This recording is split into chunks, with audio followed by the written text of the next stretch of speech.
Assalamualaikum warahmatullahi wabarakatuh. Selamat pagi abang kakak. Berjumpa lagi dengan saya, Miss Erlinawati. Baiklah abang kakak, hari ini kita membahas tema 2, udara bersih bagi kesehatan. Subtema 2, pentingnya udara bersih bagi kesehatan. Pembelajaran pertama, kedua, dan ketiga. Sebelumnya, terlebih dahulu kita berdoa ya nak. Bismillahirrahmanirrahim. Raditu billahi rabba wa bil islami dina wa bi muhammadin nabiyya wa rasula. Rabbi zidni ilma warzuqni fahma.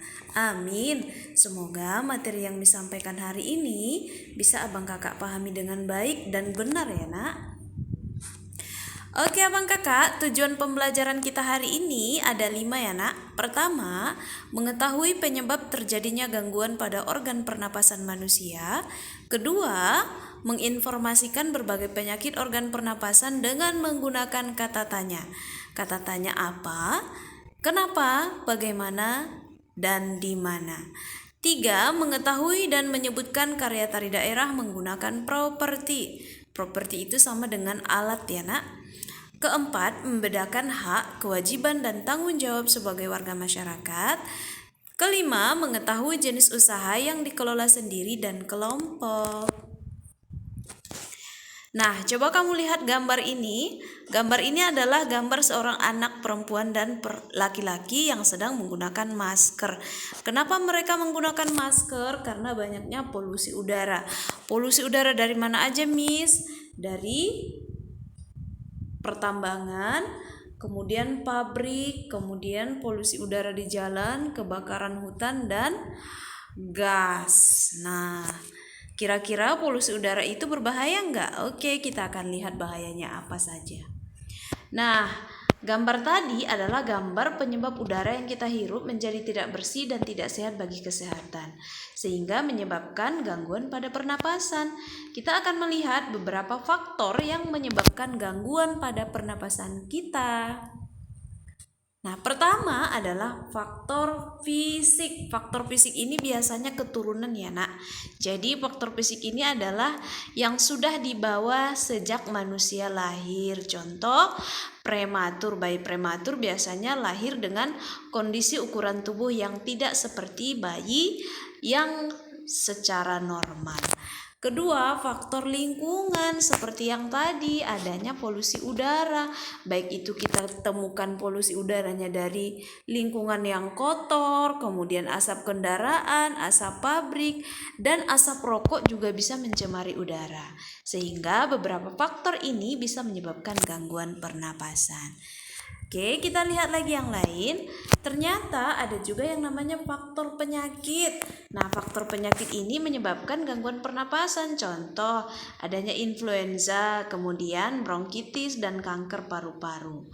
Nah, faktor itulah menyebab gangguan pernapasan. Nah, untuk menghindarinya, kamu harus rajin berolahraga, mengkonsumsi makanan yang sehat, dan kaya serat serta seimbang. Oke, ada 3 faktor tadi ya nak. Faktor fisik, faktor lingkungan, dan faktor penyakit. Nah, sekarang kita akan melihat beberapa jenis penyakit yang ada pada pernapasan. Pertama, penyakit asma. Asma merupakan penyakit penyumbatan saluran pernapasan yang disebabkan oleh alergi. Biasanya alergi terhadap rambut, bulu, kotoran, debu, dan tekanan psikologis. Contoh gejala awal dari asma itu, pertama ada batuk terutama pada malam atau dini hari, kemudian sesak napas, kemudian napas berbunyi dan terdengar jika pasien mengembuskan napasnya. Contohnya rasa berat di dada dan dahak sulit keluar. Biasanya orang yang terkena asma ini tidak akan bisa pada kondisi udara yang terlalu panas atau terlalu dingin. Oke, itu tadi gejala awal penyakit asma ya nak. Oke. Nah, sekarang kita akan melihat bagaimana gejala berat dari asma. Rupanya yang tadi itu baru gejala ringannya, Nak. Sekarang gejala beratnya. Pertama, ada serangan batuk hebat, kemudian sesak napasnya berat seperti diikat, kemudian napas tersengal-sengal. Kemudian sianosis atau kulit kebiruan yang dimulai dari sekitar mulut. Jadi biasanya kalau misalnya kulit kebiruan yang dimulai dari sekitar mulut itu hati-hati, bisa jadi itu adalah gejala asma berat. Kemudian sulit tidur, artinya posisi tidur yang nyaman adalah dalam keadaan duduk dan kesadarannya menurun. Jadi dia tidak sadar, artinya dia hanya merasakan sakitnya penyakit asma itu. Nah, sekarang coba kamu lihat tarian yang ada pada video bergambar itu. Nah, kita akan membahas tentang properti tari. Properti tari itu apa, Miss? Nah, kita lihat gambar di samping adalah tari topeng, salah satu contoh tarian yang menggunakan properti berupa topeng. Tadi di awal sudah Miss jelaskan bahwa properti itu adalah alat. Jadi, properti tari adalah alat yang digunakan dalam tari. Seperti gambar itu dia menggunakan topeng. Nah, kita akan melihat beberapa contoh lain tarian yang menggunakan properti. Seperti tari piring. Tari piring dari Sumatera Barat, dia menggunakan propertinya adalah piring. Kedua, tari kipas Pakarena, di mana mereka menggunakan kipas sebagai properti dalam tariannya. Nah, kita akan melihat perbedaan antara hak dan kewajiban sebagai warga masyarakat. Pertama, kita akan melihat apa itu hak dan apa kewajiban. Pertama, kita lihat dulu hak. Hak itu berarti sesuatu yang mutlak menjadi milik seseorang dan penggunaannya bergantung kepada orang yang bersangkutan. Jadi abang kakak, hak itu tidak bisa diganggu-gugat. Apa saja hak kita atau hak seseorang? Pertama, mendapatkan perlindungan hukum. Kedua, mendapatkan pekerjaan dan kehidupan yang layak. Ketiga, menikmati lingkungan yang bersih. Keempat, hidup tenang dan damai. Kelima, bebas memilih, memeluk dan menjalankan agama. Keenam, berpendapat dan berorganisasi. Ketujuh, mengembangkan kebudayaan daerah. Jadi kalau kamu sebagai siswa SDIT Nurul Ilmi, apa hak kamu? Yaitu mendapatkan pelajaran yang baik serta ilmu yang bermanfaat. Tanggung jawab kamu apa? Yaitu belajar dengan rajin di rumah. Oke?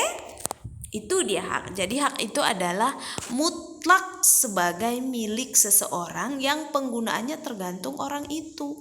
Oke, itu dia. Nah, sekarang kita akan melihat kewajiban. Kewajiban berarti sesuatu yang harus dilakukan dengan penuh rasa tanggung jawab. Jadi kewajiban kita seperti apa, Mi? Contoh, mematuhi aturan atau norma yang berlaku di masyarakat. Kedua, menjaga ketenangan dan ketertiban lingkungan masyarakat. Ketiga, mengikuti kegiatan yang ada di lingkungan setempat. Keempat, menghormati tetangga di lingkungan tempat tinggal. Kelima, membantu tetangga yang terkena musibah. Keenam, menjaga kebersihan lingkungan tempat tinggal. Apakah kita boleh buang sampah sembarangan kalau misalnya kita tinggal di daerah komplek perumahan? Tentu tidak boleh, karena itu bisa menyebabkan sampah yang menimbulkan polusi udara seperti bau busuk. Nah, itu tidak boleh. Jadi kewajiban kita menjaga kebersihan lingkungan. Nah, seperti tadi Miss sudah jelaskan bahwasanya kewajiban kamu sebagai siswa SDIT Nurul Ilmi yaitu belajar dengan rajin serta mengumpulkan tugas-tugas yang diberikan guru, dan jangan lupa menonton video pembelajaran yang sudah dibagikan guru. Oke, jelas sekali antara perbedaan hak dan kewajiban ya, Nak.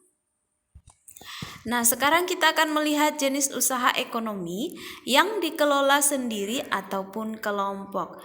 Nah, pertama, jenis usaha ekonomi yang dikelola sendiri. Usaha yang dikelola sendiri disebut dengan usaha perorangan. Contoh, usaha pertanian, kemudian perdagangan.